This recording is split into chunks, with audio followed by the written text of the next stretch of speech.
नमस्कार दोस्तों, मैं देवेंद्र पारिक एक बार फिर आपके साथ जीके बाई डीके चैनल पर। और दोस्तों, आज जो अपना टॉपिक है वो है रूसो का सामाजिक समझौता। और पॉइंट क्या है दोस्तों, इसको ध्यान से देखिएगा। पॉइंट ये है कि हॉब्स और लॉक के बाद तीसरा कॉन्ट्रैक्टर जो था, समझौतावादी जो था, वो था रूसो। और रूसो ने किया क्या था? रूसो ने समझौता किया, उसमें कुछ अंश हॉब्स से लिए, कुछ लॉक से लिए और कुछ अपने विचारों से लिए। तो कुल मिलाकर के हम ये तो नहीं कहेंगे कि सारे अडॉप्ट किया, लेकिन अपने जो मूल विचार थे उन पर उसने हॉब्स और लॉक की छाप रखी। वो क्या थी उसको भी ध्यान रखेंगे और डिटेल से इसे पढ़ेंगे। तो ध्यान सामने पूरी एकाग्रता के साथ। रूसो सामाजिक समझौता। रूसो के सामाजिक समझौता पढ़े उससे पहले एक निवेदन करूं मैं आपसे कि अगर आपने अभी तक हमारे चैनल को सब्सक्राइब नहीं किया तो सब्सक्राइब कर दीजिए। जी हाँ, थैंक यू। अब बेल आइकन भी प्रेस कर दीजिए। धन्यवाद। अब देखते हैं अपन समझौते की स्थिति क्या थी। समझौते में हुआ क्यों? सबसे पहली बात तो ये क्यों हुआ, तो हमें मालूम है कि प्राकृतिक अवस्था की समस्याओं को, जो बाधाएं थी, उनको दूर करने के लिए ये हुआ। दूसरी जो चीज है कि वह हुआ कैसे, किस प्रकार से हुआ, तो प्रत्येक ने अपने संपूर्ण अधिकार संपूर्ण समाज को सौंपे। यानी इस व्यक्ति ने अपने सारे अधिकार पूरे समाज को सौंप दिए। अब इसी ने नहीं बल्कि समाज के प्रत्येक व्यक्ति अपने प्रत्येक अधिकार पूरे समाज को सौंप दिए। ये था एक समझौता जिसके तहत अब किसी के पास अधिकार नहीं, लेकिन चूंकि वो व्यक्ति समाज का सदस्य है, इसलिए समाज का सदस्य होने के नाते उसके पास वो सारे अधिकार पुनः प्राप्त भी हो गए। लेकिन फिर भी हम ये कहेंगे कि ये एक तरह से प्रत्यक्ष लोकतंत्र था, डायरेक्ट डेमोक्रेसी थी। इसीलिए रूसो को प्रत्यक्ष लोकतंत्र का समर्थक या जनक के रूप में हम देखते हैं। फिर दूसरी चीज आती है कि इस प्रकार से समाज बना, जो नया समाज बना, उस नए समाज की प्रमुख विशेषताएं क्या रही होंगी? तो देखिए, एक पूर्ण नैतिकता, क्योंकि अब जो होने वाला था वो संपूर्ण जनता के हित में होने वाला था, पूरी जनता के द्वारा होने वाला था।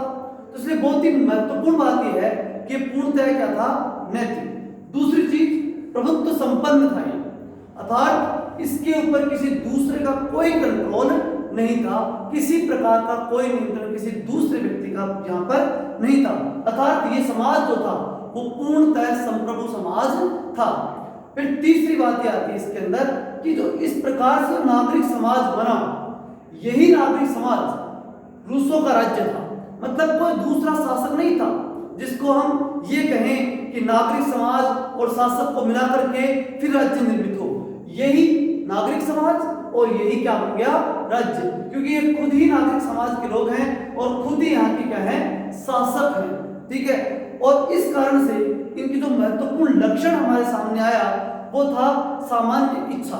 सामान्य इच्छा का मतलब क्या है, इसको भी बहुत ही गहराई से समझना पड़ेगा आपको। यहाँ मैं एक बात शॉर्ट में बताता हूँ, आगे आपको डिटेल से इसके अंदर हम एक वीडियो लेके आएंगे क्योंकि बहुत ही महत्वपूर्ण कंसेप्ट है, तो डिटेल से पढ़ेंगे इसको। लेकिन शॉर्ट में मैं बता दूं आपको कि सामान्य इच्छा का मतलब है वह इच्छा जिसमें सबका हित निहित हो, चाहे वह बहुमत की इच्छा न हो, लेकिन होना चाहिए किसका? सबका हित होना चाहिए। ये बड़ी बात इसके अंतर्गत होती है, इसे ही हम क्या कहते हैं? सामान्य इच्छा। अब अगली चीज जो आती है वो है कि जिस प्रकार से समझौता हुआ उसमें दो बड़ी बातें आती हैं। क्या? कि समझौते का तरीका तो किसका था और इसकी जो मूल आत्मा है, मूल तत्व है, वो किसका था? तो देखिएगा, विधि जो समझौता किया गया उसकी जो विधि थी वो तो थी हॉब्स की तरह। क्यों थी?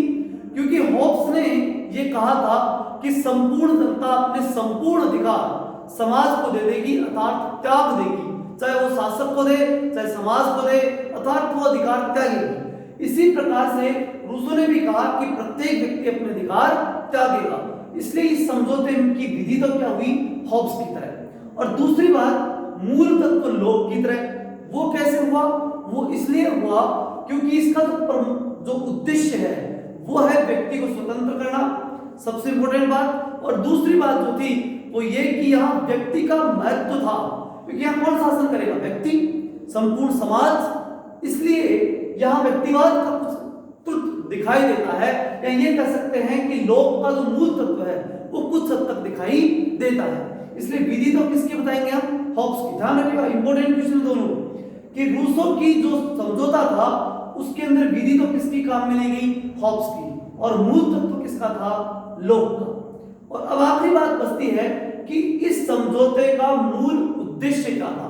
तो मूल उद्देश्य था स्वतंत्र करना, इस समाज को स्वतंत्रता उपलब्ध करवाना। ठीक है दोस्तों, आज के लिए काफी।